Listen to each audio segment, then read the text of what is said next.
Gen গল্প নীতিসূত্র পাঠ। একবার এক কৃষক একজন তেন্দাই সাধুকে তার মৃত স্ত্রীর স্মরণে নীতিসূত্র পাঠ করতে বললেন। সূত্র পাঠ শেষ হলে কৃষক জিজ্ঞেস করলেন, আপনার কি মনে হয় আমার স্ত্রী এটা থেকে উপকৃত হবে? সাধু উত্তর দিলেন, শুধু তোমার স্ত্রী নন, সকল সংবেদনশীল প্রাণী সূত্রপাঠের কারণে উপকৃত হবে।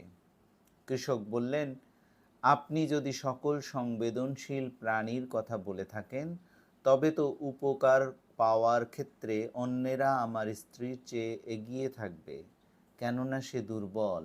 দয়া করে শুধু তার জন্যই পাঠ করুন। সাধু ব্যাখ্যা করলেন, বৌদ্ধরা সকল প্রাণীর সুখ ও শান্তির জন্য প্রার্থনা করে, এটাই নিয়ম। কৃষক উপসংহারে বললেন, এটা খুবই ভালো একটি ব্যাপার, কিন্তু একটা ব্যতিক্রম থাকুক। এক প্রতিবেশী আমার প্রতি খুবই রূঢ় ও অনুদার, শুধু তাকে সকল সংবেদনশীল প্রাণীর তালিকা থেকে বাদ দিন।